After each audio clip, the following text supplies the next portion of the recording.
سابق جب افغانستان میں افغان طالبان کا دور تھا، 5 سال ان کی حکومت تھی، علماء کا ایک وفد گیا وہاں ٹرسٹ کے سلسلے میں، وہاں کچھ یتیم تھے ان کے ساتھ تعاون کرنا تھا، تو میں بھی چلا گیا۔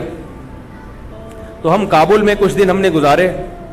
کابل سے ہم کندھار آ رہے تھے، ایک افغانی جو گاڑی چلا رہا تھا اس کی اسپیڈ بہت خطرناک تھی، اتنی اسپیڈ سے گاڑی بھگا رہا تھا، ہمیں ڈر لگ رہا تھا کہیں ماری نہ دے ہم کو۔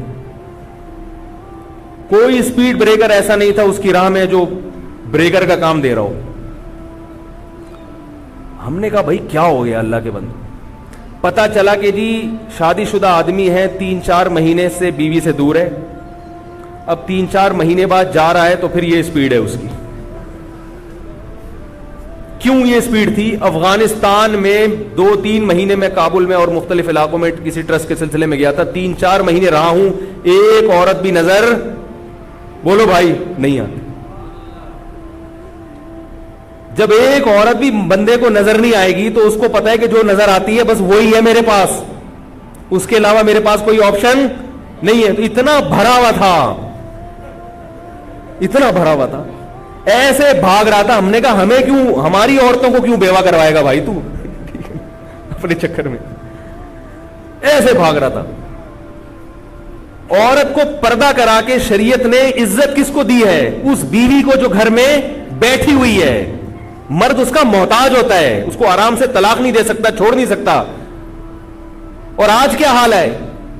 3-3 4-4 مہینے کے 2-2 سال گھروں سے باہر رہتے ہیں، بیوی یاد اسکائپ پہ ٹہلا رہے ہیں اس کو، بس اسکائپ پہ بات ہو جاتی ہے روزانہ میری اپنی وائف سے۔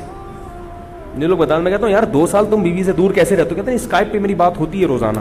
بات ہی ہوتی ہے نا بھائی، بات چیت تو ابا سے بھی ہوتی ہے، بات چیت تو آپ کی والدہ سے بھی ہوتی ہوگی، یاد ہی نہیں آتی ان کو۔ کیوں یاد نہیں آ رہی؟ عورت بے پردہ ہے، ان کو دیکھنے کے اتنے ڈیزائن مختلف نظر آ رہے ہیں کہ بیوی ان کو بوجھ لگتی ہے، بوجھ کے یار یہ کیا چڑیل گھر میں لا کے رکھ لی ہے میں نے، 20 سال سے وہی دیکھ رہا ہوں میں۔ یہ قانون کس نے بنایا ہے پردے کا؟ اللہ نے۔ کس کے تحفظ کے لیے؟ عورت کے تحفظ کے لیے۔ جب عورتیں پردہ کیا کرتی تھی، لڑکے بالغ ہوتے ہی گھر میں چیختے تھے شادی کراؤ شادی۔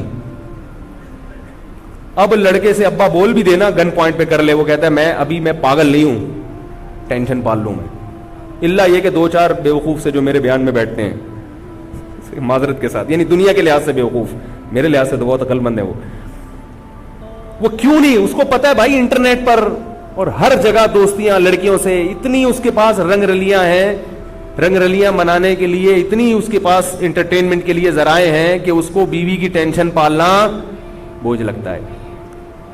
تو یہ بے پردگی کا قانون دنیا کے ماہرین نے بنایا ہے، بڑے بڑے عقل مندوں نے، اور اس میں عورت کا انہوں نے بیڑا غرق کر دیا، معاشرے میں عورت کا مقام ختم کر دیا انہوں نے۔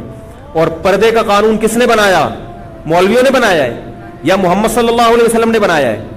اللہ نے بنایا، اللہ نے۔ محمد صلی اللہ علیہ وسلم کی اپنی زوجہ پردہ نہیں کرتی تھی، حضرت عمر نے مشورہ دیا کہ ان کو پردہ کرائیں، آپ نے فرمایا نہیں، آپ کی اپنی ذاتی رائے نہیں تھی یہ، اللہ کا قانون آسمان سے نازل ہوا کہ اے نبی اپنی بیویوں کو، اپنی بیٹیوں کو، ونساء المؤمنین، تمام مسلمان عورتوں کو حکم دے دیں یدنین علیہن من جلابیبہن، آئندہ جب گھر سے باہر نکلیں گی تو پردے میں نکلیں گی۔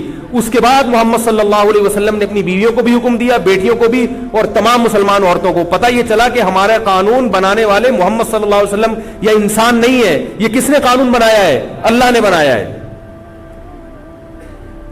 تو انسانوں کے بنائے ہوئے قوانین کو ہم اگر اللہ کے مقابلے میں فالو کریں گے تو تباہی بربادی ہمارا مقدر ہوگی۔